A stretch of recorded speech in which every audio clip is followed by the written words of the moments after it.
बोलिए श्री अनंतानंद सिद्ध परमेष्टि भगवंत की, श्री चौबीसों तीर्थंकर भगवान की, श्री पंच परमेष्टि भगवान की, देवादिदेव 1008 श्री आदिनाथ भगवान की, देवादिदेव 1008 श्री पार्श्वनाथ भगवान की, देवादिदेव 1008 कमल वसदी श्री नेमिनाथ भगवान की, अनेकांत स्याद्वादमयी जिनवाणी मातेश्वरी की जय। परम पूज्य प्रातः स्मरणी त्रिकाल वंदनी श्रवण शिरोमणि योगेंद्र चूड़ामणि धर्म साम्राज्य नायक युग प्रवर्तक गुरु नाम गुरु मुनि कुल पितामह जिनवाणी संरक्षक तीर्थ उद्धारक संस्कृति संवर्धक जीवंत समय सार घोराधिघोर उपसर्ग परिसहजेता सिंह निष्कितवत करता सम्यक रत्न समाधि सम्राट प्रथमाचार्य चारित्र चक्रवर्ती श्री शांति सागर जी महामुनिराज की जय। परम पूज्य सरल स्वभावी वात्सल्य वारिधि जन धर्म प्रभाव पंचम पट्टाधीश परम उपकारी गुरुवर्य आचार्य श्री वर्धमान सागर जी महामुनिराज की जय। अहिंसामयी परमो धर्म की जय।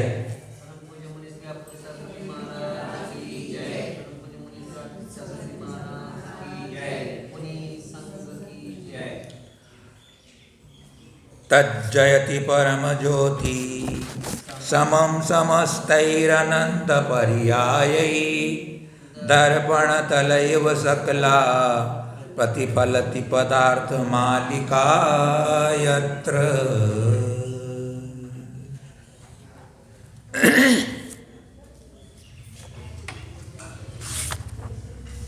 आत्मानुरागी भव्य आत्माओं, आप और हम सब सौभाग्यशाली हैं कि हमें 24 तीर्थंकर भगवंतों की जो दिव्य देशना है, हमारे कल्याण का जो मार्ग है, वह पूर्वा आचार्य की कृपा प्रसाद से श्रवण करने को प्राप्त है।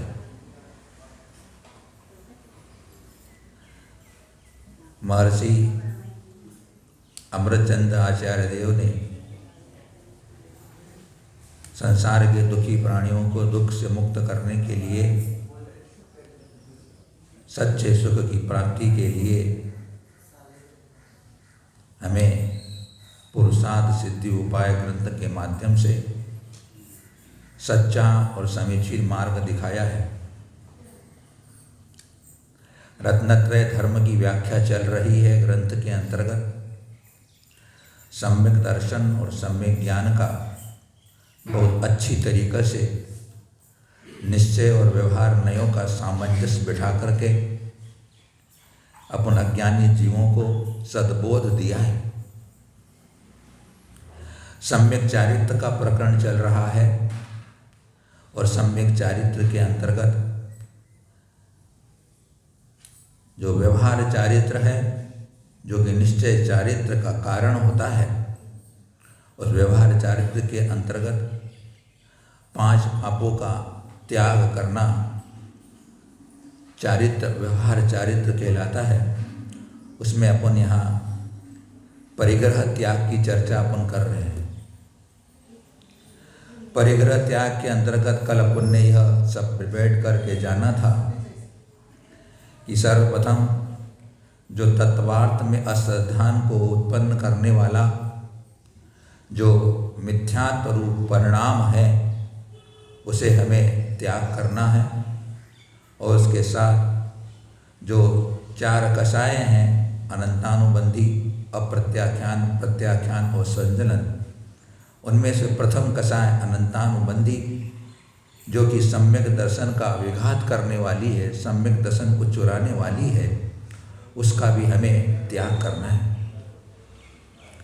क्योंकि पंच संग्रह में एक कारिका आई है कि पड़मो दंसण घाई विधियो तह घाय देश विदित्य तैयो संजम घाई चौतो ज खाय घाइया। पंचसंग्रह ग्रंथ के अंदर आचार्य भगवंत फरमाते हैं कि जो पहली कषाय है वह सम्यक दर्शन का घात करने वाली है, और विधि और दूसरी कषाय देश विरक्ति, देश विरत का अर्थात देश चारित्र का वह उसका जो उदय होता है वह घात करता है। तैयो संयम घाई, और तीसरी कषाय जिसे कि अपन प्रत्याख्यानावरण कषाय कहते हैं, वह संयम माने जो सकल संयम है, जिसे अपन महाव्रत कहते हैं, उन परिणामों को नहीं होने देती, उनका विघात करती है।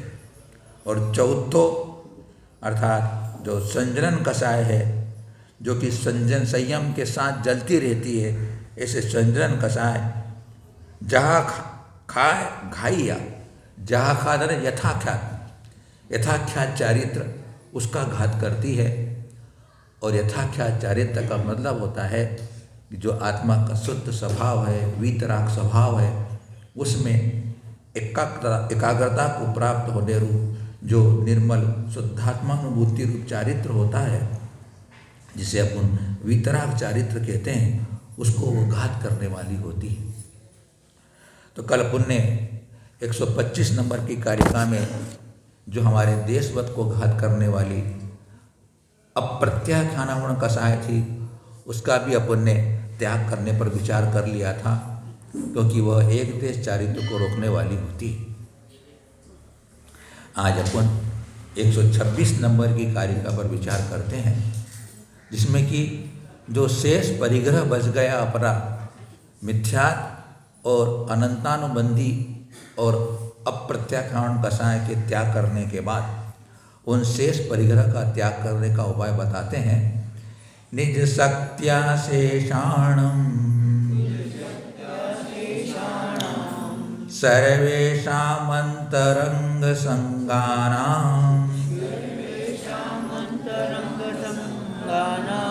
कर्तव्य परिहारो मार्दव शौचादि भावनया।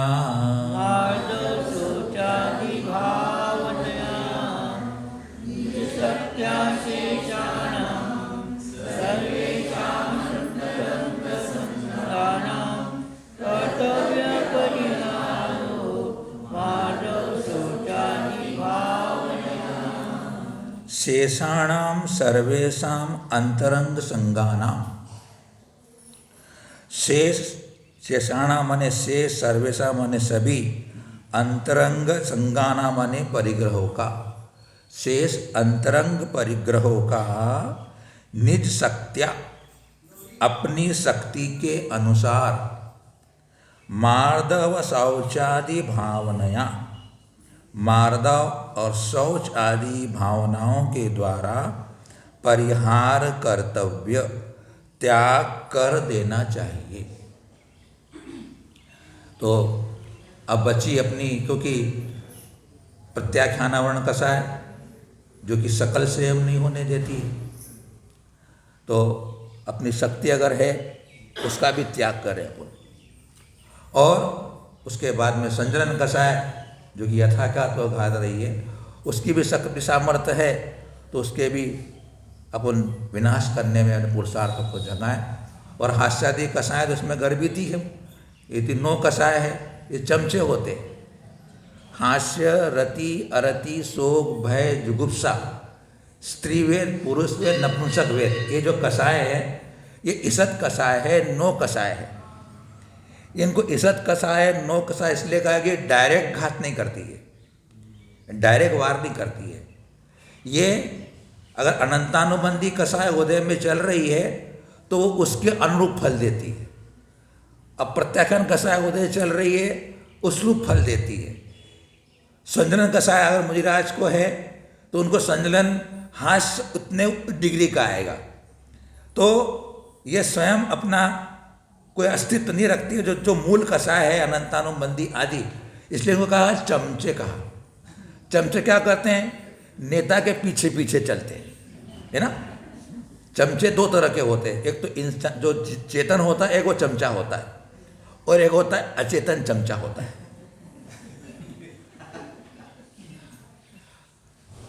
तो चेतन चमचा तो जिनके हुजूरी करके उनके पीछे चमचे मक्खनबाजी करने वाले, लेकिन अचेतन जो चमचा है उसका काम भी ये होता है, आपके चौके में होती है, आपके रसोई घर में होती, चम्मच होती कि नहीं होती, एक ही चम्मच से आप दाल भी निकाल लेते हो, उसी चम्मच से आप सब्जी भी निकाल लेते हो, उसी चम्मच से आप जो भी बनाया आपने नमकीन वगैरह सब्जी 2 तरह की बनाई है, तो चम्मच एक ही है, वो जिसमें जाती है वो निकाल देती है।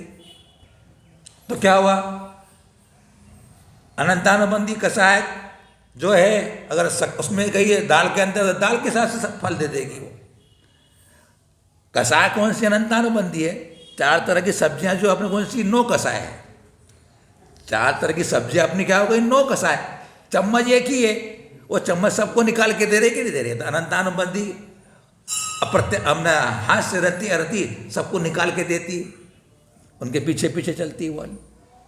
तो अगर आप में इन 2 कसायों को नहीं अगर त्यागने की शक्ति है, तो इनको छोड़ने के लिए, इनके प्रति ममत्व छोड़ने के लिए भावना भाने को कहा अपने को। देशभक्ति बन गया, अणुवत धारण कर लिए, लेकिन अब शेष कसाय हैं वो उदय में चलती उसको, तो उसको भी मंद रखने के लिए, उसका भी तेज कम करने के लिए वह उत्तम क्षमा आदि भावनाओं की भावना करे।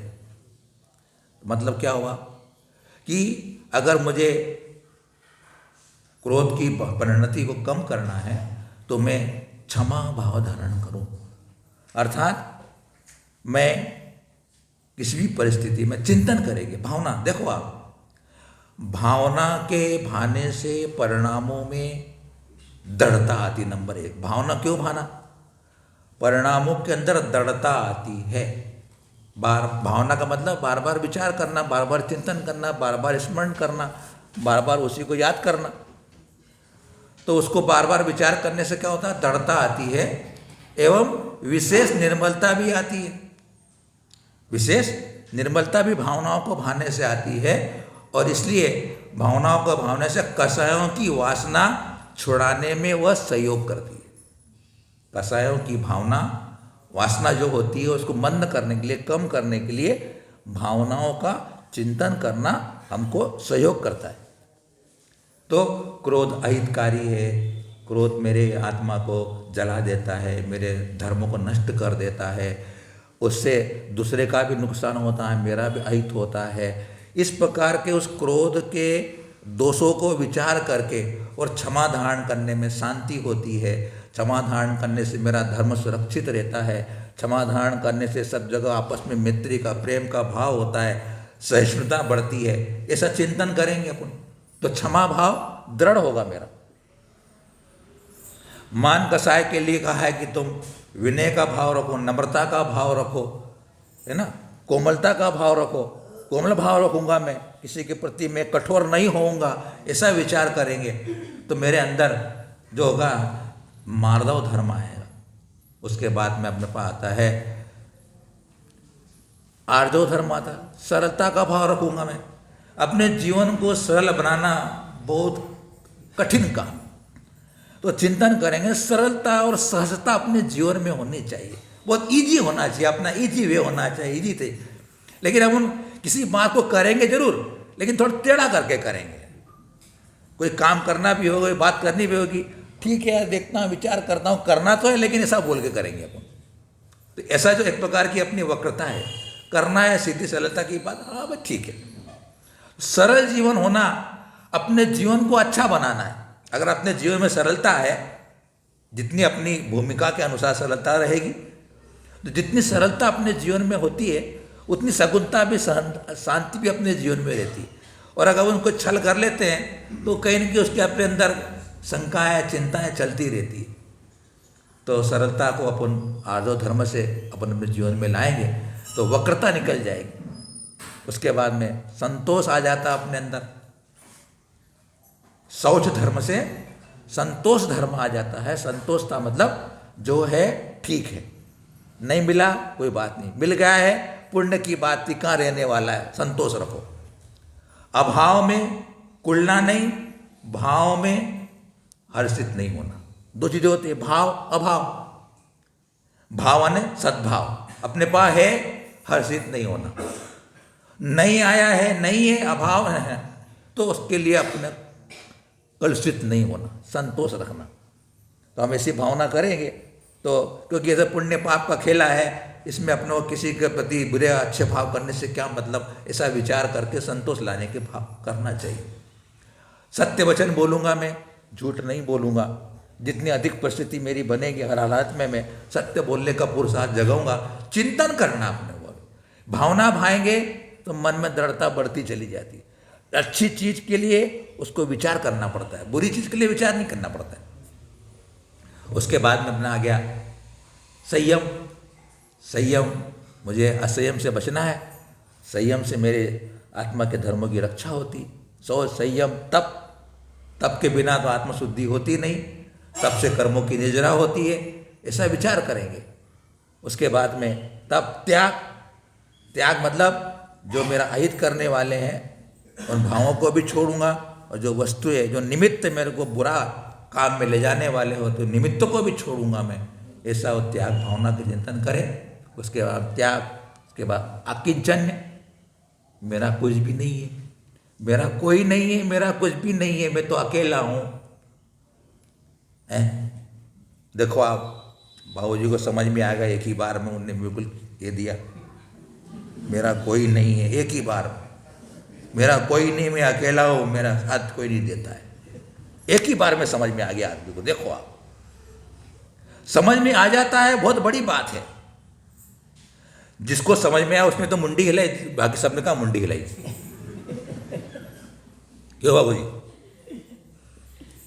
तो यह एक सबसे बड़ी चीज है अपने अंदर शांति, सुकून, धैर्य, साहस, हिम्मत के लिए, कि मैं अकेला हूं, अकिंचिनो हम, मेरा कोई नहीं, मेरा कुछ भी नहीं। जब कभी भी ऐसी स्थिति बन जाए, अपन डावाडोल स्थिति हो रही हो, घबरा रहे हो और अपने को समझ नहीं पड़ रही हो, तो ये भगवान की वाणी हमको मिली है। और जिन वितराग भगवान के दर्शन मिल रहे हैं, तो भगवान की वाणी अपने कानों में गूंजती रहे, भगवान की वाणी कानों में गूंजती रहे, तो सावधान रहते चले जाएंगे अपन। और भगवान की वाणी अपन भूल जाते हैं, विस्मृत हो जाती है अपने को, तो अपन फिर वही विभावों में, कसायों में, कलुष्था में, वैर विमनस में चले जाते हैं, आसक्ति में चले जाते हैं, भी संसार बढ़ता चला जाता है। उसके बाद में ब्रह्मचर्य की चर्चा हम काफ़ी कर चुके हैं। अपने को निश्चय ब्रह्मचर्य के साथ साथ व्यवहार ब्रह्मचर्य, अर्थात स्व स्त्री में संतोष और पर स्त्री के प्रति मेरा, उनके प्रति मातृत्व का भाव, बहनत्व का भाव, सबके प्रति समान भाव, ऐसा भाव व्यवहार ब्रह्मचर्य। और उसके साथ में अपने स्वरूप में जितनी स्थिरता अपन लाएंगे, अपने स्वरूप में जितनी एकाग्रता लाएंगे, वही ब्रह्मचर्य। ऐसी भावना करने से मेरी जो शेष कषाय है वो तीव्र नहीं होगी, मंद होगी, और मैं आगे उन प्रत्याख्यान और संजलन कषायों को छोड़ने के लिए तत्पर हो जाऊंगा। अब 127 नंबर में बाह्य परिग्रह के त्याग का क्रम। बहिरंगादपि संगान् यस्मात् प्रभत्य संयमोनुचितः परिवर्जयेदशेषं तम चित्तं वा सचेतं वा।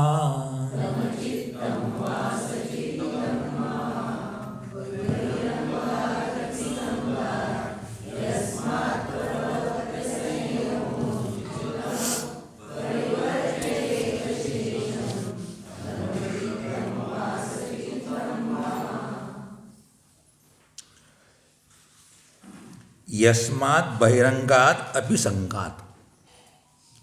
यस्मात् यानी जिस कारण से, बहिरंगात यानी बहिरंग परिग्रह से भी, संगात यानी परिग्रह। 127 नंबर की कारिका। अनुचित असंयम, अनुचित असंयम प्रभवती उत्पन्न होता है। बहुत ध्यान देना अपने को। जिस कारण से बहिरंग परिग्रह से भी अनुचित असंयम प्रकट होता है।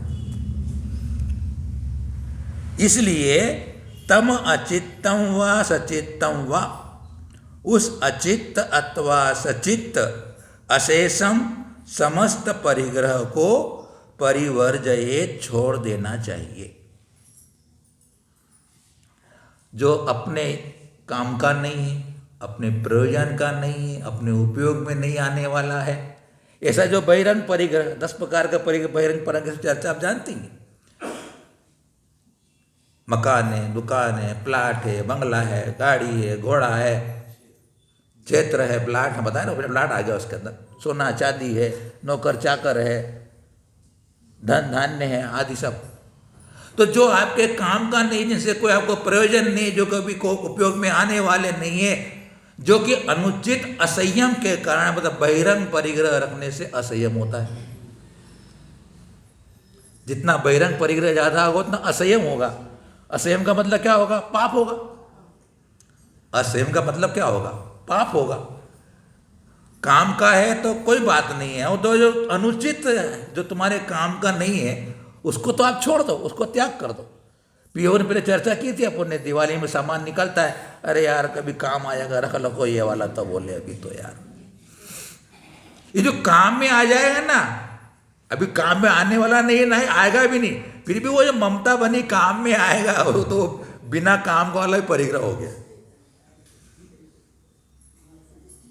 तो वो यहाँ कहना चाहते हैं कि वस्तुतः तो अपने संपूर्ण परिग्रह छोड़ देना चाहिए कायदे से, तो जब परिग्रह चर्चा की बात चल रही छोड़ने की, तो लेकिन जो निष्प्रयोजन है, जो कि पाप के बंध कराने वाले हैं, उस परिग्रह को छोड़ देवे तो उतना पाप तो बच जाएगा अपना।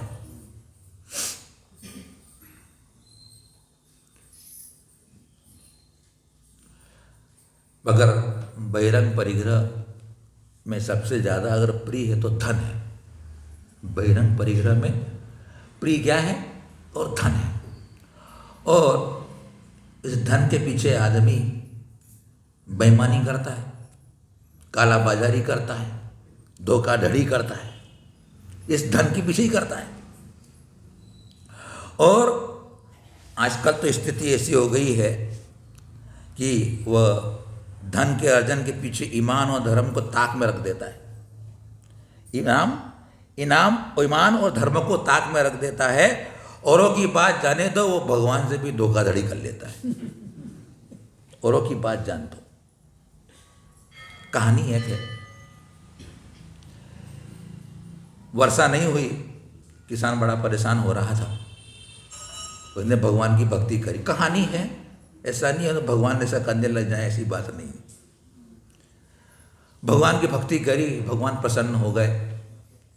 भगवान ने कहा भाई ठीक है, तूने भक्ति मेरे की है, मैं अच्छे से बरसात करूँगा, तू बीज बोना, मेहनत करना, आधी फसल तेरी और आधी फसल मेरी।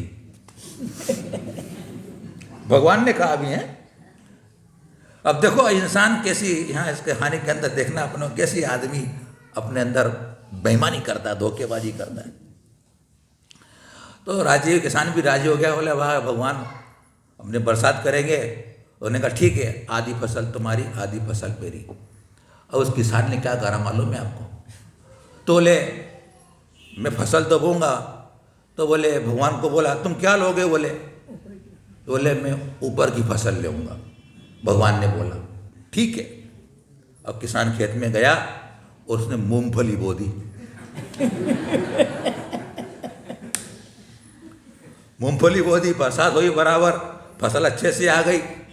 फसल आई, भगवान लेने आ गए। तो भगवान को ने कहा ठीक है, आपने ऊपर की फसल गई थी, आप ले लीजिए। बोले भगवान बोले यार ये तो चक्कर हो गया। बोले अपन पास में तो अपन कितना ठगा है अपन, तो बोले। अब भगवान बोले अब मैं क्या करूँगा, नीचे की फसल लूँगा। बोले भगवान ऐसा बोले। किसान बोले ठीक बात है, आपको क्या, आपको जो चाहिए मैं फसल आपको देने को तैयार। बोले मैं नीचे की फसल लूँगा। अब आपकी बाप ने क्या करा, ज्वार की फसल बो दी। उसने आपकी बार ज्वार की फसल बो दी। ज्वार की फसल, ज्वार तो ऊपर लगती कि नहीं लगती है, और नीचे डंठल तो टोटा रहता उसका। तो इस बार उन्हें फिर भगवान आए, अरे यार इस बार भी ठगाएगा बोले में। अब भगवान बोले इस बार मैं ठगूंगा नहीं, मैं इस बार ऊपर की फसल लूंगा बोले में। ठीक बात है, आपको ऊपर की फसल दूंगा भगवान। अब उसने क्या करा, इस साल उसने मक्का बो दी। मकई मकई मकई मकई बीच में आती है, ऊपर भी नहीं रहती, नीचे भी नहीं रहती है। तो बीच की फसल उस किसान ने ले ली। तो बंधुओं बताइए आप, ये तो कहानी थी। तो भगवान को भी जब धोखा देने का काम कर सकता है इंसान, तो इंसान के धोखाधड़ी कर लेगा तो क्या बड़ी बात हो जाती है। लेकिन इस कहानी से सीखना है हमारे को कि अपने जीवन में अपना ऐसा धंधा हो, ऐसे अपने जीवन की शैली, जीवन दैनिक शैली हो कि मेरे अंदर बेईमानी, धोखाधड़ी, काली बाजारी नहीं हो। यह धन तो शाश्वत रहने वाला नहीं है, कितना भी इकट्ठा कर ले, कितना भी, सबको मालूम है, सब जानते भी हैं, लेकिन फिर भी इकट्ठा करने की दौड़ में लगे रहते हैं। नहीं क्या? सबको मालूम है, फिर भी क्यों ऐसी परिणति हो जाती है, इस पर विचार नहीं कर पाते अपन कि अपन सब सच्चाई जानते हैं, लेकिन फिर भी हम झूठे जो होते हैं, अपने जो झूठी आशाएं अपने को लगी हुई होती है, उन आशाओं के पीछे सारे सिद्धांत अपन भूल जाते हैं, और जो अपना आत्म कल्याण का मार्ग होता है उस पर अपन ध्यान नहीं दे पाते हैं। तो हमें ईमानदारी का धंधा करना है, क्योंकि श्रावकाचार्य का कथन करते हुए सागर धर्म में सबसे पहले कहा है न्यायोत्पाद धनम। 14 विशेषण दिए सागर धर्म मत के अंदर। श्रावक कैसा होता है? श्रावक धर्म से मतलब जो व्रती होता है वो लगाना, श्रावक से मतलब लगाना जो व्रती श्रावक है। न्यायोपात धनम सबसे पहला विशेषण दिया है, और वह न्यायपूर्वक अगर धन कमाएगा तो सुनिश्चित है उसका जीवन अपने आप में संतुलित रहेगा, संतोषमय होगा। और जब पैसा अधिक आ जाता है बेईमानी के, ईमान या किसी प्रकार के किसी और, ठीक है आता है अपने भाग्य पुरुषार्थ से आता है, लेकिन आ भी जाए तो उसको सत्कर्म में लगा देना, सदुपयोग कर लेना, वो कला भी आ जानी चाहिए। आता है पुण्य से और पुरुषार्थ से आ जाता है, अधिक पैसा भी आ जाता है, लेकिन उससे सत्कर्म में, परोपकार में लगा देते अगर अपन, तो अपना वो धर्म का काम भी हो जाता है और अपने आप आ रहा है तो ठीक बात। तो अब यहाँ आचार्य भगवान कह रहे हैं परिग्रह कम करने की कुंजी। सोपि न शक्यस्तनुक्तम धन धान्य मनुष्य वास्तु वित्तादि सोपि तनु करणीयो निवृत्ति रूपम यतस्तत्वम।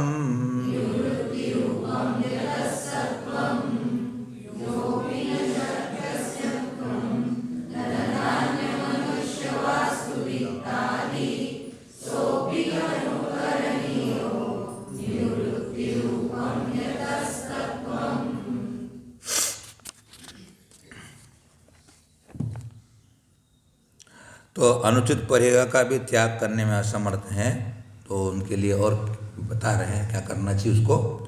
अपि यानी और यानी जो पुरुष धन धान्य मनुष्य वास्तु वित्तादि, धन धान्य मनुष्य मकान रुपया पैसा आदि को त्यक्तुम न सकता, छोड़ने में समर्थ नहीं है, सोपि तनुकरणीय, उसे भी वह यह परिग्रह कम करना चाहिए।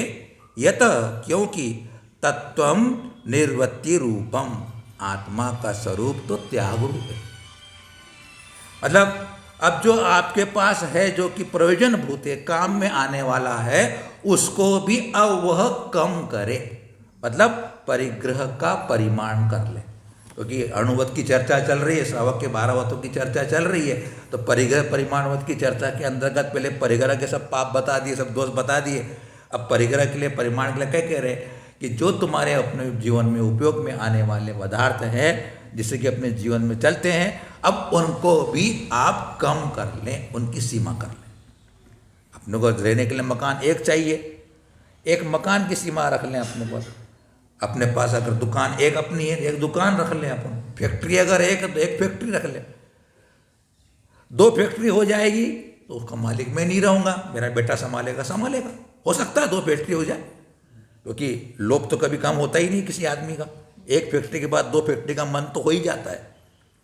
दुकान छोटी होती, खूब चल रही है, बहुत गिराहक आ रहा है, बहुत बिजनेस भी बढ़ रहा है, दुकान बड़ा होना, शोरूम होना चाहिए, बोला बड़ा वाला हो, बोले अगर डिपार्टमेंट वाला होना चाहिए, बोले बाजार होना चाहिए, बोले बोला माल होना चाहिए, बोले बढ़ती चली जाती है। तो इसकी तो ये मन तो पापी है, मन भरने की चीज ही नहीं है, कहीं मन भरता ही नहीं है। यहाँ लोग कह रहे भाई आपको सुन सुन के मन नहीं भरता है।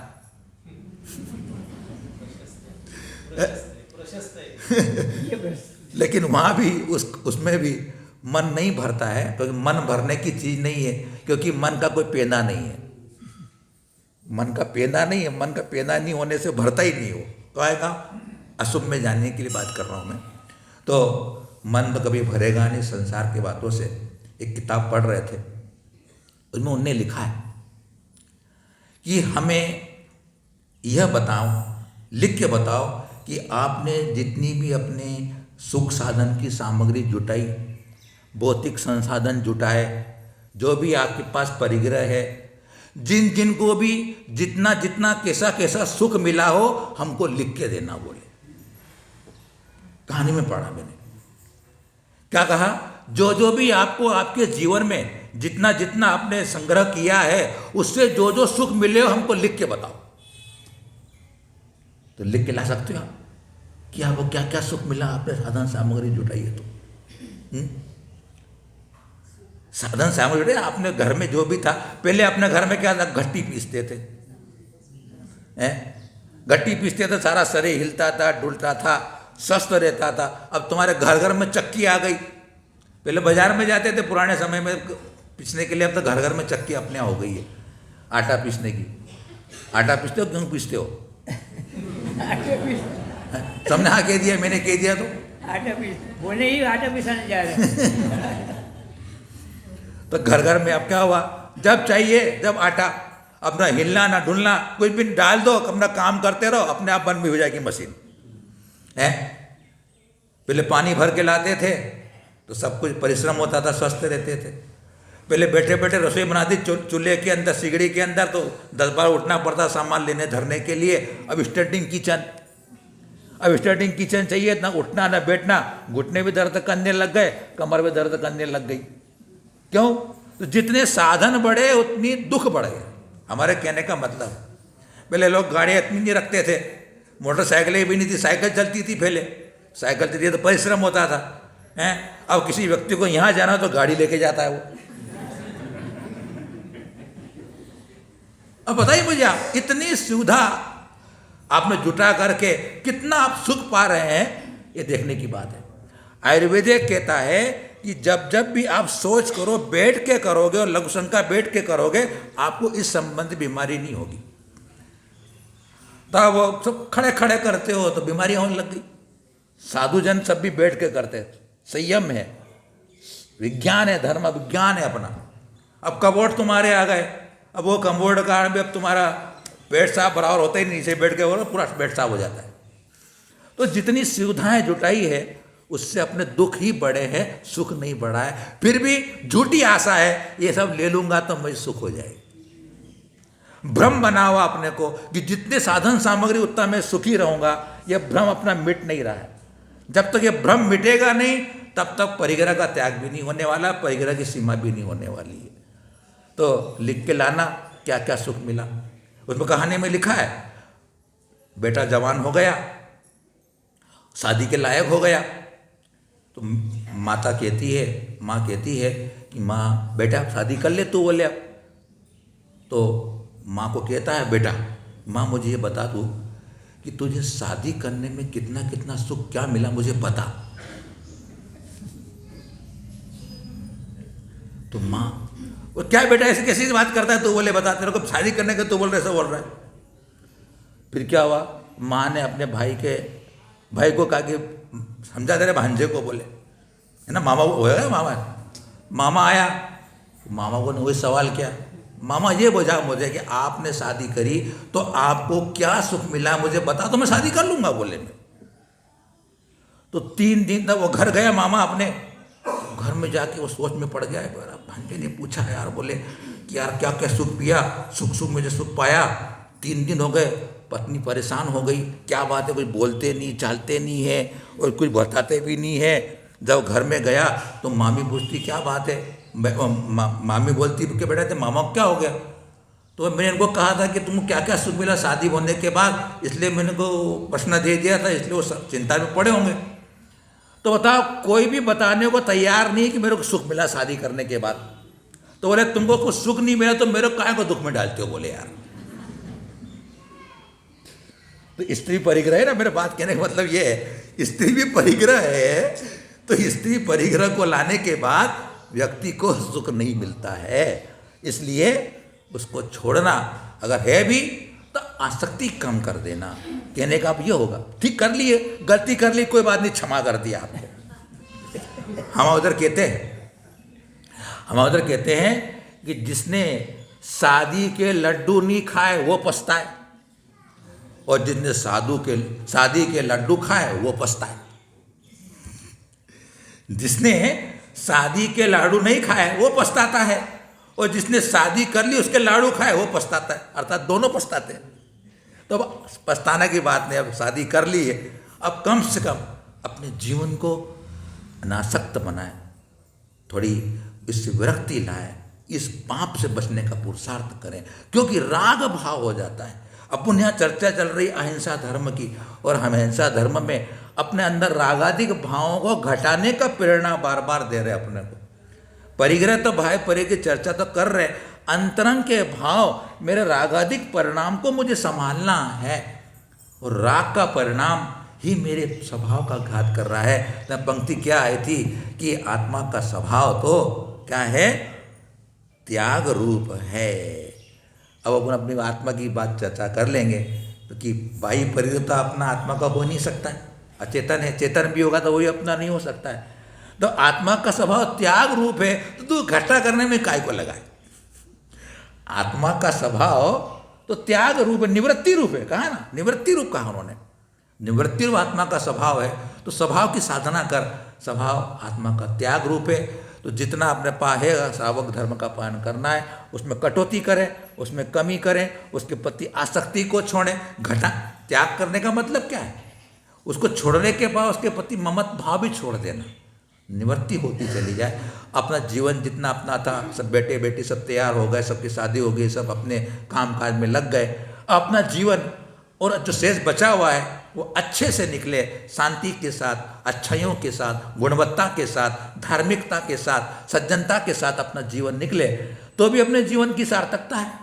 तो अपन इन व्रतों को धारण करके, अनुमतों को धारण करके भी अपने जीवन को उठा सकते, ऊपर बना सकते हैं। इसलिए अपने आत्मस्वरूप का जो स्वभाव है, क्योंकि पर का ग्रहण परिग्रह, पर का ग्रहण परिग्रह, और आत्मा का स्वभाव है पर का ग्रहण करती ही नहीं है वो, है न वो अपने स्वभाव को भी छोड़ती है, न अपने पर को कभी ग्रहण करती है। वो तो सिर्फ जानती देखती है, और वो स्वसंवेदन के द्वारा जानी जाती है। तो ऐसी आत्मा के स्वरूप को जब मैंने समझा है, तो जितना मेरा अंतरंग से मोह, ममता, रागादिक भाव मैं कम करूं, और मेरे आत्मा को शुद्ध करने में, विशुद्ध बनने में मेरा पुरुषार्थ चले, तो मेरे जीवन की सार्थकता होने वाली है। तो बंधुओं, आज अपना यह परिग्रह परिमाण या परिग्रह संबंधी चर्चा पूर्ण होती है। अपन अब रात्रि भोजन त्याग का वर्णन प्रारंभ करते, एक कारिका करके बात पूरी करेंगे अपन आगे। अब देख लीजिए आप, अमृतचंद आचार्य भगवंत एक ऐसे आचार्य निकले हैं जिन्होंने रात्रि भोजन त्याग के ऊपर बहुत लिखा। बताइए आप, कितना महत्वपूर्ण धर्म है रात्रि भोजन त्याग। लेकिन एक संत कहते हैं कि आप रात्रि भोजन त्याग की चर्चा मत करो, आप तो बोलो दिन में भोजन करेंगे, दिन में भोजन करेंगे ये बात करो, रात में भोजन नहीं करेंगे ये मत बोलो, आप पॉजिटिव बात करो बोले। तो क्या कहते हैं, रात्रौ भुंजानाना यस्माद निवारिता भवति हिंसा, हिंसा विरतैस्तस्मात् त्यक्त्वा रात्रि भुक्तिरपि।